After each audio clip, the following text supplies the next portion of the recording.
Ruby lips, weathered doors, and whiskey-soaked promises. That was the cadence of Willow Zimmerman's life in Hays City, Kansas, 1876. Until the day Forrest Kane walked into the Silver Dollar Saloon with his steady gaze and changed everything she thought she knew about second chances.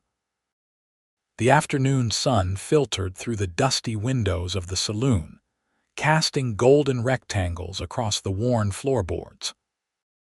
Willow moved with practiced grace between the tables, her green dress swishing around her ankles as she delivered drinks to the usual crowd of cowboys, railroad men, and drifters. At 25, she'd spent 7 years working in saloons across 3 states, ever since her parents' farm had failed after the grasshopper plague of '69. Another whiskey for the gentleman in the corner, called Morris, the bartender, sliding a glass across the polished bar top. Willow gathered the drink with a smile that didn't quite reach her eyes. 7 years of smiling at men who saw her as nothing but entertainment had taught her how to wear masks. She'd learned to deflect wandering hands, to laugh at crude jokes, and to keep her dignity intact despite what townsfolk whispered about those saloon girls. She turned, tray balanced expertly on one hand, and nearly collided with a broad chest covered in a dust-coated denim shirt. Looking up, Willow found herself staring into eyes the color of a summer sky, set in a sun-bronzed face beneath a wide-brimmed hat. "Pardon me, miss," the stranger said, stepping back with a courtesy that was rare in the Silver Dollar. Willow nodded, regaining her composure. "No harm done." The man, tall and lean with shoulders shaped by hard work, removed his hat, revealing dark blonde hair that curled slightly at the temples. "Forrest Kane," he introduced himself. "Just rode in from Dodge City." "Willow," she replied, offering only her first name as she always did with customers. "Welcome to Hays City, Mr. Kane." She moved past him to deliver the whiskey, feeling his eyes follow her across the room. Unlike the usual hungry stares she received, his gaze felt different, observant but respectful. She'd encountered enough men to recognize the distinction. Morris leaned across the bar when she returned. "That one's been asking about ranch work. Says he's got experience with cattle from down Texas way." Willow glanced back at the newcomer who had found a seat at an empty table. "We get all kinds passing through. The Whitfield spread is hiring." "Heard the foreman was in town yesterday looking for hands," Morris said, wiping down the bar with a rag that had seen better days. The evening progressed as it always did, piano music growing louder as the crowd thickened, the air becoming heavy with tobacco smoke, and the scent of bodies that had spent too long in the saddle. Willow moved through it all with the efficiency that had made her one of Morris's most valued employees. The new arrival, Forrest Kane, nursed a single beer for nearly 2 hours. He declined offers to join card games and politely rebuffed Clara, another saloon girl who approached him with practiced charm. His restraint made him an oddity in a place where men came specifically to indulge. Near midnight, as Willow was clearing a table of empty glasses, a familiar dread filled her stomach. Timothy Bradshaw had just stumbled through the batwing doors, already drunk and looking for trouble.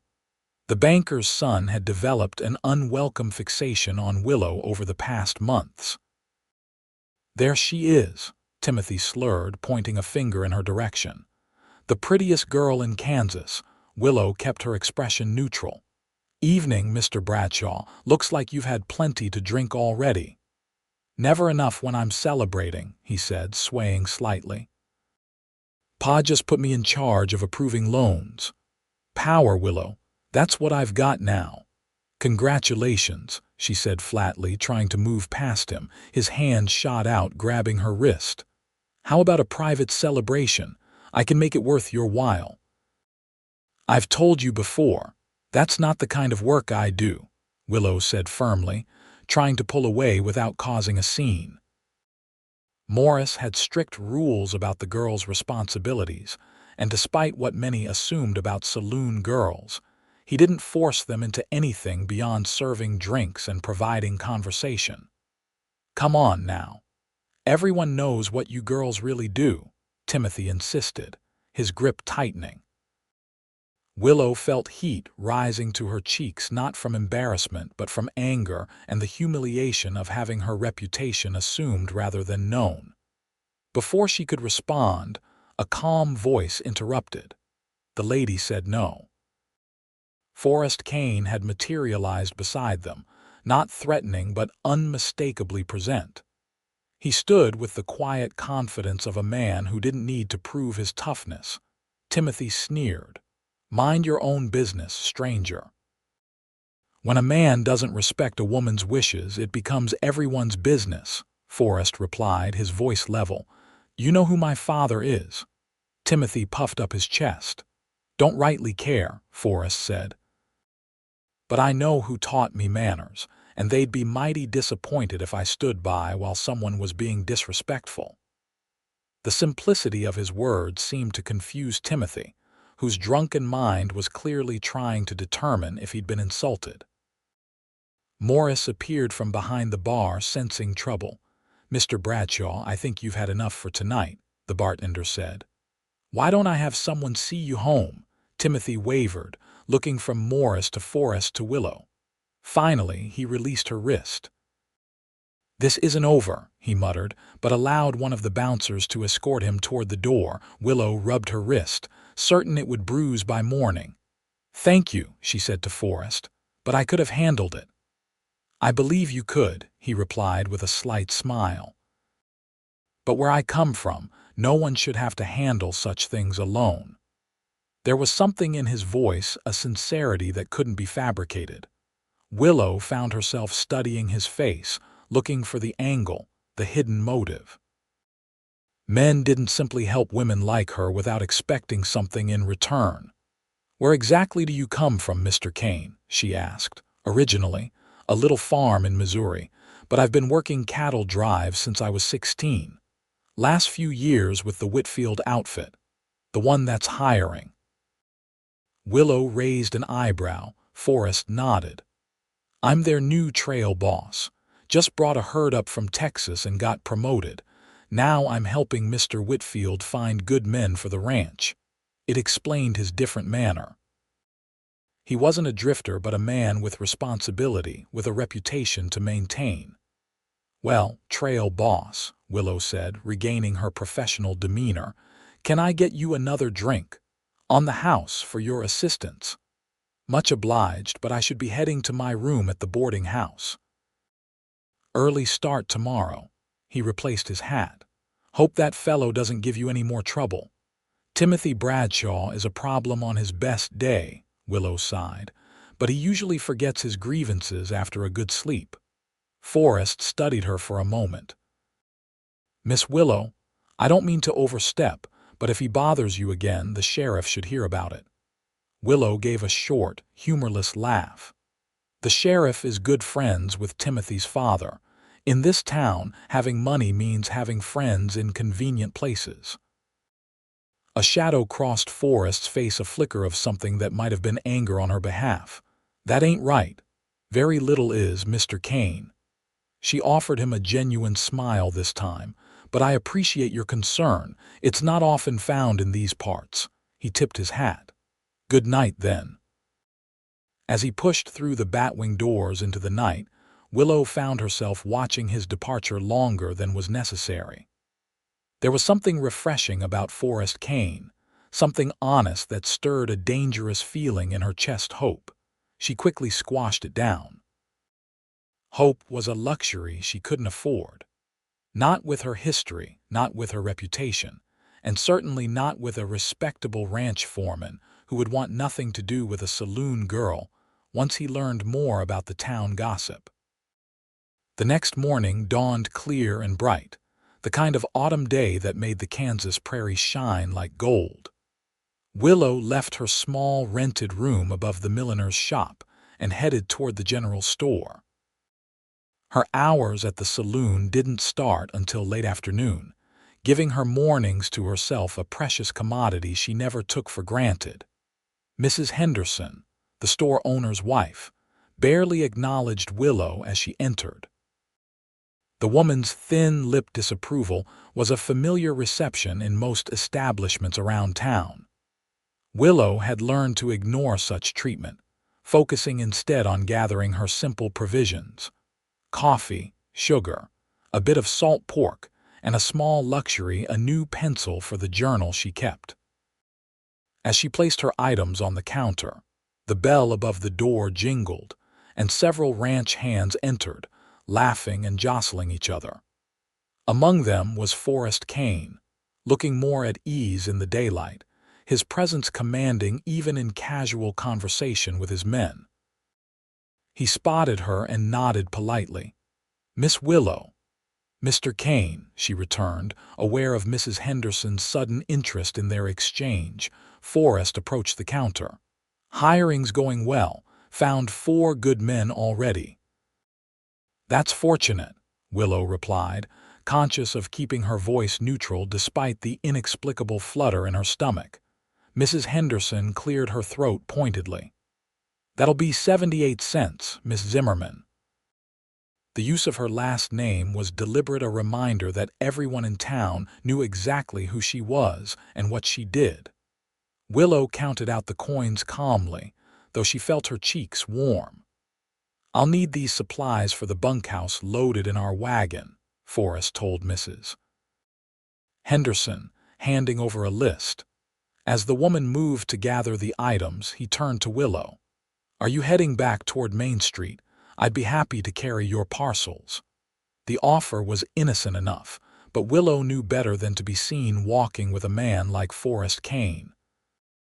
People would talk, and his reputation would suffer. "That's kind but unnecessary," she declined. "I'm going a different way." Understanding flickered in his eyes, but he simply nodded. "Another time, perhaps." Willow gathered her purchases and left quickly, not wanting to prolong the awkwardness. Outside, she took a deep breath of the crisp air, steadying herself. It had been years since she'd cared what anyone thought of her, so why did it suddenly matter what this particular cowboy might think? She was halfway down the boardwalk when rapid footsteps approached from behind. "Miss Zimmerman." She turned to find Forrest Kane catching up to her, hat in hand. "I apologize if I made you uncomfortable in there," he said directly. "You didn't," she assured him. "I just didn't want to cause you any difficulty. People in this town have long memories and quick tongues." His brow furrowed. "Because you work at the saloon." "Because I'm a saloon girl," she corrected, deciding that bluntness was best. "In case you haven't noticed, Mr. Kane, that carries certain assumptions in places like Hayes City." "I've noticed how people treat you," he said quietly. "I just don't agree with it." Willow studied him, trying to understand his angle. "You're new here. Trust me, once you're settled, you'll see why it's better to keep your distance." "I've never been one to let others dictate my friendships," he replied, a stubborn set to his jaw that suggested this wasn't merely polite talk. "Friendships?" Willow couldn't help the skepticism in her voice. "Is that so hard to believe?" His blue eyes held her steadily. "Yes," she wanted to say. "Yes, it is impossible to believe that a man like you would want simple friendship with a woman like me." Instead, she sighed. "Mr. Kane, I appreciate your kindness, truly. But I've been in Hayes City long enough to know how things work. Your position with the Whitfield Ranch is respectable. Don't complicate it by associating with me." Forrest replaced his hat, a slight smile playing at the corners of his mouth. "Miss Zimmerman, I respect your concern, but I should warn you I'm known for being uncommonly stubborn."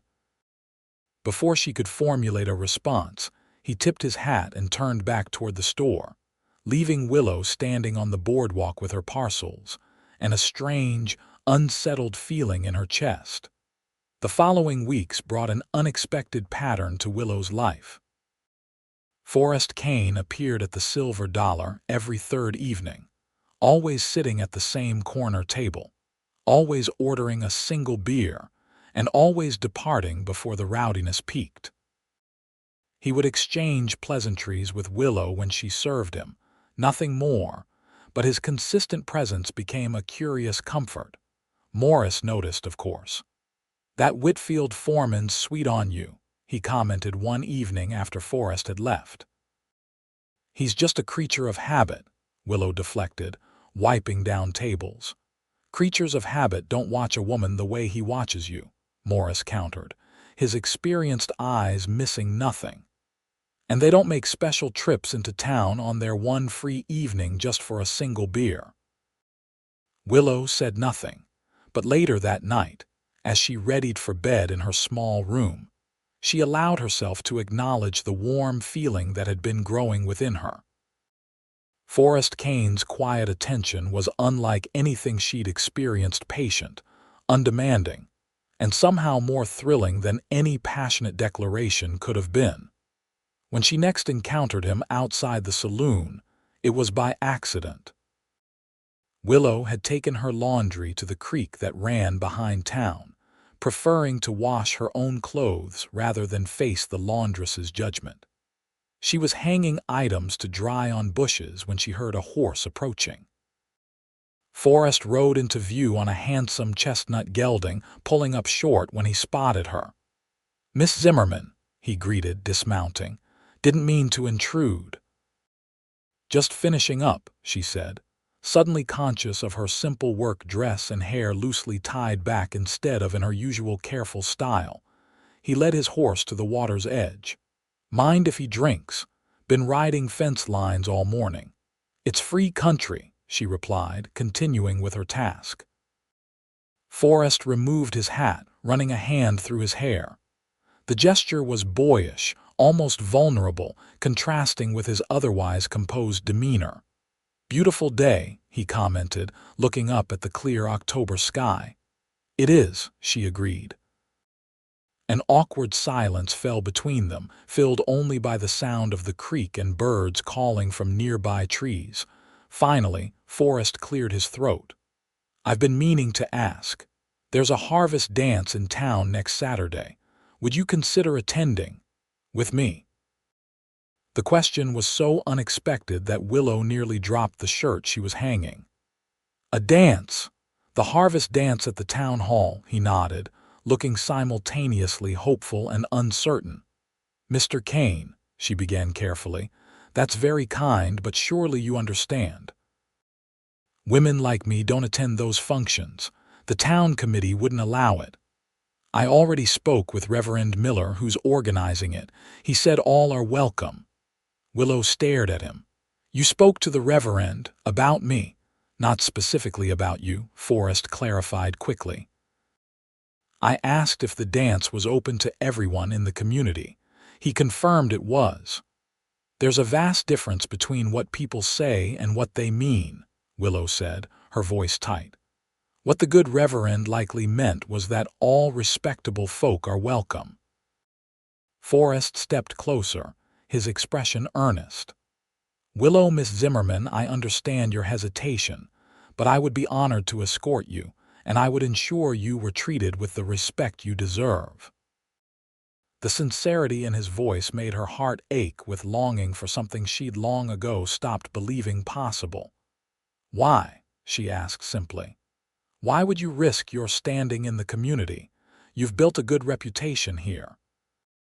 "Because in the months I've been in Hayes City, you're the only person who's never tried to impress me or gain something from me," he answered.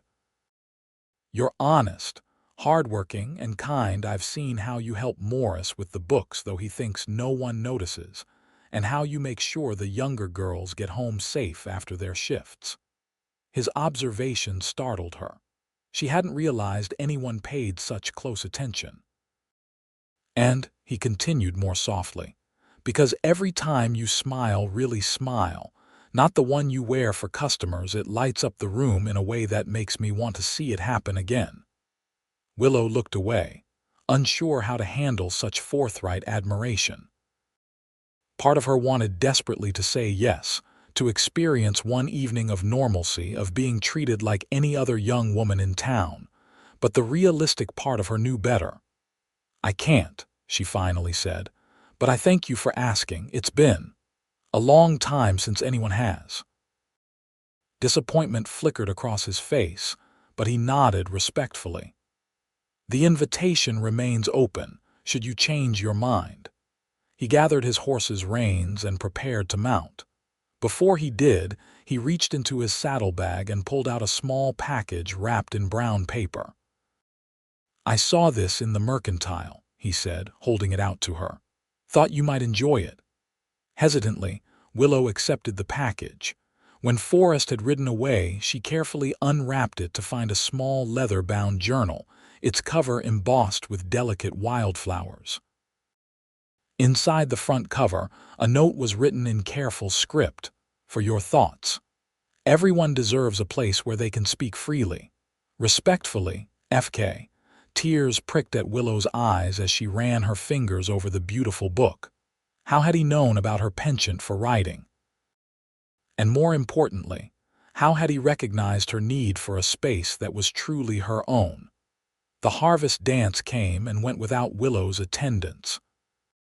From her window above the milliner's shop, she watched couples in their finest clothes making their way to the town hall, their laughter carrying on the evening breeze. She caught a glimpse of Forrest in a clean black suit, his hair neatly combed, walking alone toward the gathering. Her heart constricted at the sight.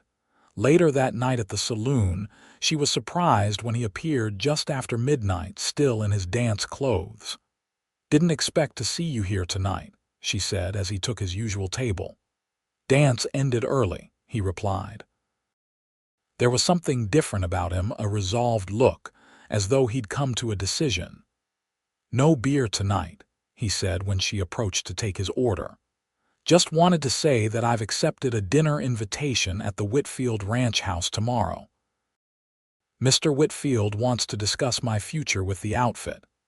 "That sounds promising," Willow said, genuinely pleased for him.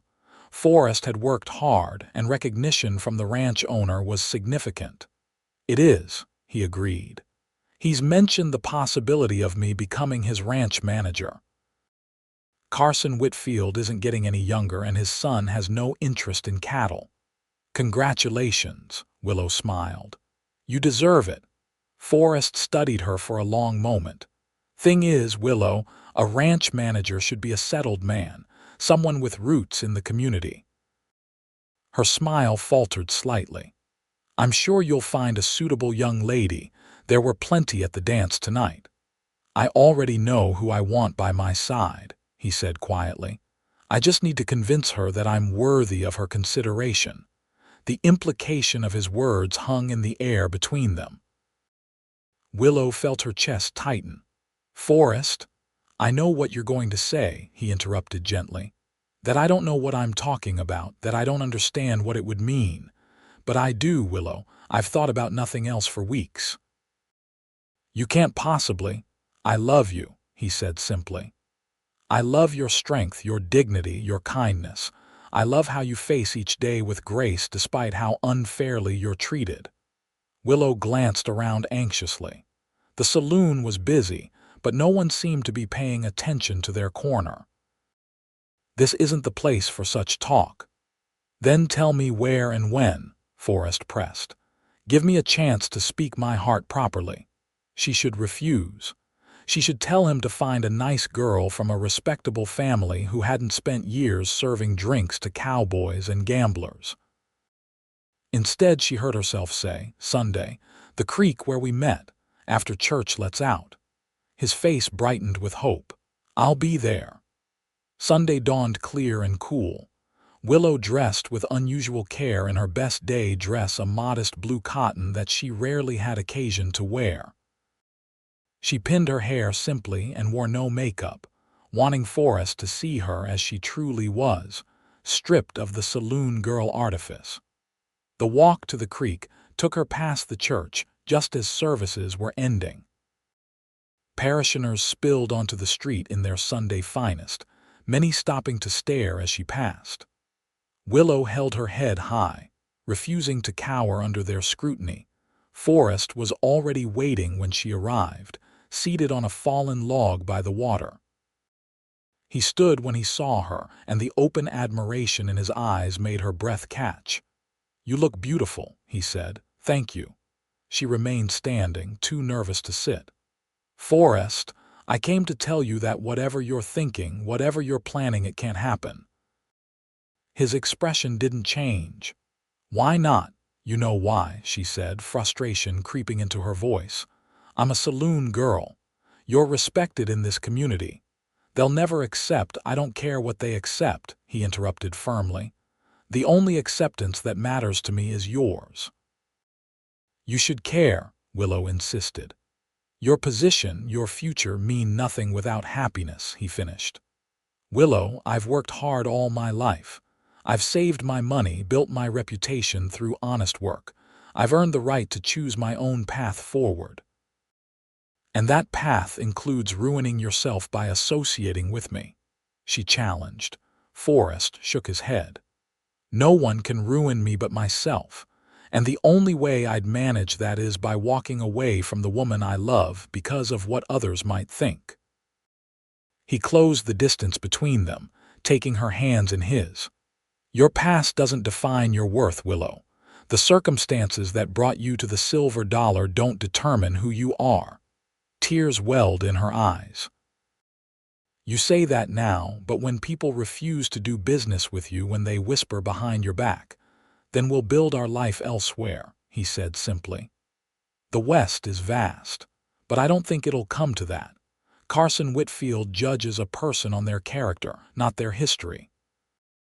And I believe others will follow his lead." "You make it sound so easy," she whispered.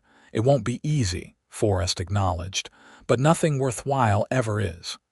He reached into his pocket and withdrew a simple gold band. "This was my mother's. Before she died, she told me to give it to a woman with a kind heart and strong spirit." He held it up, sunlight catching on the worn metal.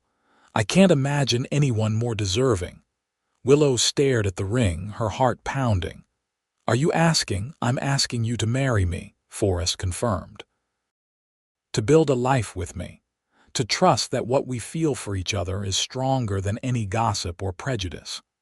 For 7 years, Willow had protected herself from hope, from vulnerability, from the pain of rejection. She had accepted her place in society and learned to live within its constraints. Now, this man was offering her a chance to break free, to reclaim a future she'd thought forever lost. "People will never let you forget who I was," she warned. One last attempt to protect him from his own generous heart. Forrest smiled gently. "Then it's fortunate that I'm more interested in who you are and who we'll become together." The sincerity in his eyes undid her final resistance. Willow felt something shift inside her, a wall crumbling, a weight lifting. For the first time in years, she allowed herself to hope. "Yes," she whispered, then more firmly. "Yes, I will marry you, Forrest Kane." His smile was like sunrise breaking over the prairie as he slipped the ring onto her finger. When he drew her into his arms, his kiss was gentle yet filled with promise, a pledge of all that was to come. Neither of them noticed Timothy Bradshaw watching from the trees, his face dark with anger and jealousy. The news of their engagement spread through Hayes City like wildfire. By the time Willow arrived for her shift at the Silver Dollar that evening, Morris already knew. "So," he said, eyeing the ring on her finger, "the trail boss finally corralled you." "You don't seem surprised," Willow observed. Morris shrugged. "Seen the way he looks at you, that man's been gone on you since his first night here." He paused, then added gruffly, "You deserve some happiness, girl. Lord knows you've earned it." The patrons of the saloon were less supportive.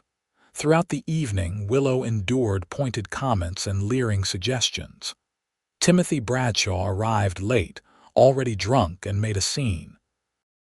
"What's a respectable rancher want with used goods?" He slurred loudly, causing the room to fall silent. "Must be getting quite a bargain, eh, boys? Getting for free what the rest of us would have paid for." Willow froze, humiliation burning through her. Before she could respond, Morris's hand clamped on Timothy's shoulder. "That's enough," the bartender growled. "You're done here. Forever." Timothy sneered. "You can't ban me. My father can drink here all he wants," Morris finished. "But you just earned yourself a lifetime prohibition. Now get out before I throw you out." Two bouncers materialized, making it clear the threat wasn't empty. Timothy staggered to his feet, pointing a finger at Willow. "This ain't over," he warned. "No saloon whore is going to rise above her station in this town. Not while I have anything to say about it." After he was gone, Morris turned to Willow. "Maybe you should head home early tonight. Things might be tense for a while." She shook her head. "I won't hide. I haven't done anything wrong." The rest of her shift passed in uncomfortable silence, with many regular customers avoiding her gaze. When Forrest arrived near closing time, the atmosphere shifted again, wariness mixed with curiosity. He walked directly to Willow, unconcerned with the stares. "Thought I might walk you home tonight," he said, loud enough for those nearby to hear. She nodded, grateful for his presence. As they left together, she could feel eyes boring into her back, could almost hear the whispers that would follow. "I heard about Timothy," Forrest said once they were outside. "Morris sent word to the ranch." "It's nothing I haven't dealt with before," Willow assured him, though tonight's humiliation had cut deeper than she wanted to admit. Forrest's jaw tightened. "It's not right, and it won't continue. Not when you're my wife." The word sent a shiver of both joy and fear through her. Wife, such a simple word laden with meaning and promise. "Carson Whitfield has invited us both to dinner tomorrow," Forrest continued. "He wants to meet you." Anxiety clutched at Willow's stomach. "The ranch owner." "Forrest, I can't." "You can," he said firmly. "Carson is a fair man. He's also a practical one who recognizes my value to his operation." He squeezed her hand. "Trust me, Willow, this is the first step toward our future." The Whitfield ranch house was the grandest home Willow had ever entered, a sprawling two-story structure with real glass windows and a wide porch wrapped around three sides. Forrest drove them out in a buggy borrowed from the ranch, Willow sitting stiffly beside him in her best dress, palms sweating despite the cool evening. Carson Whitfield proved to be a surprise, a barrel-chested man in his 60s with a booming laugh and direct manner. His wife, Margaret, was more reserved but polite, showing none of the disdain Willow had braced herself for. "So you're the young lady who's captured my foreman's heart," Carson said after introductions. "Been wondering what kind of woman could distract Forrest from talking about cattle prices." Dinner was served in a formal dining room that made Willow acutely aware of her humble background. She watched Margaret carefully, mimicking her use of the various forks and spoons, determined not to embarrass Forrest. The conversation flowed more easily than she'd expected, with Carson asking thoughtful questions about her life before the saloon, her family's farm, her education at a small country school, her love of reading. Not once did he mention her work at the Silver Dollar. After the meal, Margaret suggested Willow might like to see the garden, leaving the men to discuss business. Outside in the twilight, surrounded by Margaret's carefully tended roses, the older woman finally addressed the elephant in the room. "You must love Forrest very much," she said, "to brave the storm that's coming." Willow tensed. "Yes, madam, I do." Margaret nodded slowly. "When I met Carson, my father was furious. He was a banker from Boston who thought ranching was beneath our family's dignity." She smiled at the memory. "I defied him to marry Carson, and we didn't speak for 5 years." "I'm sorry," Willow said, surprised by the confidence. "Don't be. We reconciled eventually, and he came to respect Carson's work ethic and success. Margaret fixed Willow with a direct gaze. My point is that love requires courage. Society rarely makes it easy to follow your heart. I'm well aware of that, Willow replied quietly. Yes, I imagine you are. Margaret touched a rosebud gently. Forrest is like a son to us. Carson and I never had children of our own, and we've watched him grow from an eager young cowhand to the fine man he is today. His judgment in business matters has always been sound. She turned to face Willow fully. I trust his judgment in personal matters is equally sound. If he's chosen you, there must be exceptional qualities he sees. Or he's making a terrible mistake, Willow said before she could stop herself. Margaret's expression softened. My dear, the only mistake would be letting others' opinions dictate your happiness. Believe me, I know. When they rejoined the men, Carson was explaining his plans for the ranch's expansion. With you as manager, Forrest, we could increase the herd by half again within 2 years. I'm getting too old for the day-to-day operations, and you've more than proven yourself. Forrest glanced at Willow, his eyes warm with promise. It's a generous offer, sir, one I'd be proud to accept. Good, good, Carson clapped his hands together. Then it's settled. You'll move into the old foreman's house. It needs some fixing up, but it's a proper home for a family man.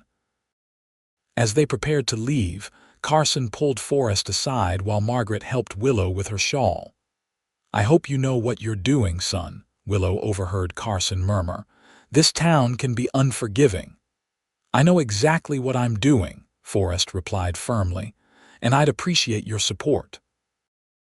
You have it, the older man assured him, but be prepared for some rough trails ahead. The ride back to town was quiet, both of them processing the evening's events. Finally, Willow broke the silence. They were very kind, she said, especially considering. Considering nothing, Forrest interrupted gently. They judged you on who you are now, not what circumstances forced you to do in the past. If only everyone were so reasonable, she sighed. Forrest reached over to take her hand. We'll face whatever comes together. That's what matters. Timothy Bradshaw's threats proved to be more than drunken bluster. Within days, whispers turned to outright gossip. Willow found herself turned away from shops where she'd previously been served, albeit coldly. The milliner who rented her the room above the shop asked her to find other accommodations, claiming she needed the space for storage. Most painful was the day she arrived at the Silver Dollar to find Morris looking apologetic. I'm sorry, Willow, he said, unable to meet her eyes. Had a visit from Horace Bradshaw this morning. He's calling in loans from half the businesses in town, including mine. Says he'll foreclose unless certain changes are made. And I'm one of those changes, Willow concluded flatly. Morris nodded miserably. I fought him on it, but I can't risk everyone's livelihoods. You understand, don't you? She did understand, though the rejection stung deeply. Of course, I'll collect my things. I've set aside your wages plus a bit extra. Morris pushed an envelope toward her. For all your years of honest work. Willow took it with a sad smile. Thank you, Morris, for everything. Forrest was furious when she told him. They can't do this, it's not right. They can and they have, Willow replied, sitting beside him on a bench outside the church. The irony of seeking a moment's peace on sacred ground that wouldn't welcome her inside wasn't lost on her. The Bradshaws control this town's money. That gives them power. We'll fight this, Forrest insisted. There are laws that won't be enforced, she cut him off gently. Forrest, this is how the world works for women like me. I've always known it. His expression hardened. Then we'll leave. Carson has connections in Colorado, Wyoming. We can start fresh somewhere else. Willow's heart ached at his willingness to uproot his life for her. You've worked so hard for your position here. I won't let you throw that away. "It's my choice to make," he said firmly. "And nothing here is worth staying for if it means watching you be mistreated." That night, unable to sleep in the small hotel room she'd been forced to take, Willow made her decision. She would leave Hayes City alone. Forrest deserved his chance at success, at the life he'd worked toward. A letter explaining her reasoning and releasing him from his promise would be kinder than watching his reputation and prospects crumble because of her. She was packing her meager belongings the next morning when a commotion in the street drew her to the window. A crowd had gathered outside the bank, voices raised in anger. Curious despite herself, Willow wrapped a shawl around her shoulders and went downstairs. The hotel clerk stopped her at the door. "Wouldn't go out there if I were you, miss. Trouble brewing." "What kind of trouble?" she asked. "Banks calling in loans all over town. Folks are saying Horace Bradshaw's punishing anyone who does business with Whitfield Ranch." The clerk lowered his voice. "Word is, it's because of you and that foreman." Guilt flooded through Willow. This was exactly what she'd feared, innocent people suffering because of her past. She pushed past the clerk and headed toward the crowd. At the center of the gathering stood Carson Whitfield, facing down Horace Bradshaw on the bank steps. Timothy lurked behind his father, a smug expression on his face. "You can't strangle this entire town because of a personal vendetta, Horace," Carson was saying, his voice carrying above the murmurs. "I'm simply protecting this community's moral standards," Bradshaw replied pompously. When influential men start consorting with women of questionable virtue, it sets a dangerous precedent. "The only thing dangerous here is allowing one family to dictate how the rest of us live," Carson retorted. "That's why I've sent for representatives from the Merchants Bank in Topeka. They're interested in establishing a branch here, one that will offer fair terms to all citizens, regardless of personal grudges." A ripple of surprise went through the crowd. Bradshaw's face darkened. "You're bluffing. No bank would compete in a town this size." "They will when they learn how many ranchers and merchants are eager for an alternative," Carson smiled thinly. "I've been in touch with every business owner within 50 miles. Seems your high interest rates and arbitrary foreclosures haven't made you popular, Horace." Timothy stepped forward, pointing dramatically into the crowd directly at Willow. "This is all because of her. That saloon girl has bewitched Whitfield's foreman, and now they're trying to ruin decent folk." All eyes turned to Willow, who stood frozen at the edge of the gathering. Shame and humiliation washed over her as whispers erupted. Then, unexpectedly, a woman's voice cut through the murmurs. "That saloon girl nursed my Henry through typhoid when no one else would come near our farm." It was Mrs. Carpenter, the blacksmith's wife, stepping forward. "Sat with him day and night while I tended the children. Never asked for payment neither." Another voice joined in, Mr. Peterson, the elderly shopkeeper. "She's been reading to my Mildred since her eyes went bad. Comes every Sunday afternoon, regular as clockwork. And she taught my girls their letters when the school turned them away for being half Cherokee," added Mrs. Running Deer from the edge of the crowd. One by one, townspeople spoke up, sharing stories of Willow's quiet kindnesses that she'd never expected to be acknowledged, much less praised publicly. She stood stunned, tears welling in her eyes as the narrative of her life in Hayes City was rewritten before her. Forrest appeared at her side, having ridden in from the ranch when he heard about the confrontation. He took her hand firmly in his, standing tall beside her. "Miss Zimmerman has shown more Christian charity than most who claim that title," he said clearly. "She's worked honestly for her living and helped others whenever she could. If that's not the measure of a person's worth, then I don't know what is." Horace Bradshaw sputtered indignantly, but it was clear the tide of public opinion had shifted. Carson Whitfield seized the moment. "I propose we put this matter to rest," he announced. "My wife and I are hosting a gathering at the ranch this Sunday after church. Everyone is welcome, everyone," he emphasized, looking pointedly at Willow and Forrest. "Let's remember that this community was built by people who believed in second chances and judging others by their actions, not their circumstances." As the crowd dispersed, many nodded respectfully to Willow as they passed. Mrs. Carpenter even stopped to squeeze her hand warmly. Timothy Bradshaw slunk away, his father following with as much dignity as he could muster. "Did you know?" Willow asked Forrest when they were relatively alone. "About all those people I'd helped," he shook his head. "I knew you were kind, but no, I had no idea how many lives you touched." His eyes shone with pride, though I can't say I'm surprised. "I was going to leave," she confessed. "I had a letter half-written releasing you from your promise." Forrest's expression grew serious.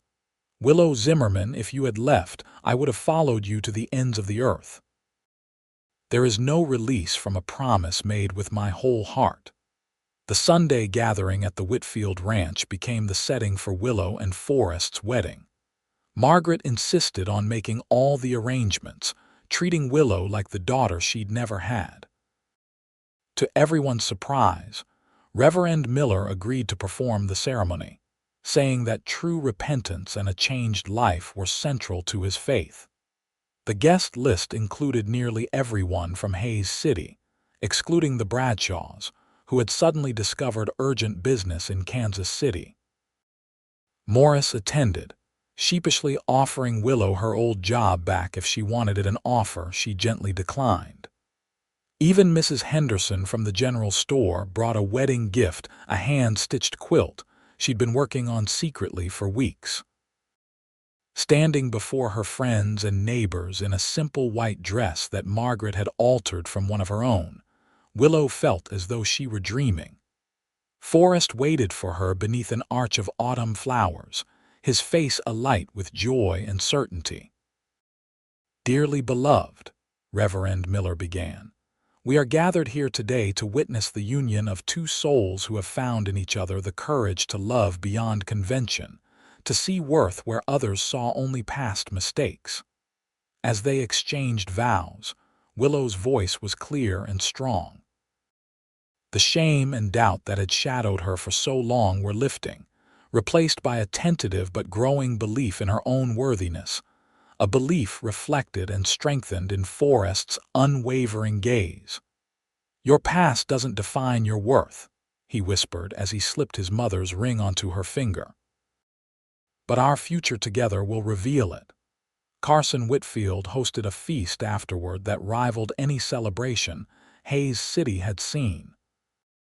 As the afternoon stretched into evening, with fiddle music and dancing on the spacious lawn, Willow found herself constantly surrounded by well-wishers, many of whom had previously avoided her gaze on the street. "People can surprise you," Margaret commented, joining Willow for a moment of quiet observation. "Sometimes they just need someone brave enough to show them a better way." "Forrest was that someone," Willow replied. "He saw past everything to who I could be." Margaret smiled knowingly. "He saw who you already were, my dear. The rest of us just needed our eyes opened." As darkness fell and lanterns were lit around the property, casting a golden glow over the celebration, Forrest claimed his bride for another dance. "Happy, Mrs. Kane?" he asked, leading her in a gentle waltz. "More than I ever imagined possible," she answered truthfully over Forrest's shoulder.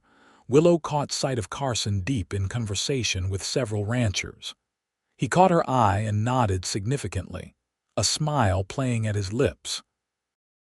Later, as they prepared to depart for the foreman's house that would now be their home, Carson pulled them aside. "Been talking with some of the other ranchers," he said. "We're forming a cooperative to compete with Bradshaw's bank. Going to need a treasurer we can trust, someone good with figures and blessed with integrity." He looked directly at Willow. "The position comes with a salary and the respect it deserves. Willow stared at him in disbelief. Me? But I have no formal training.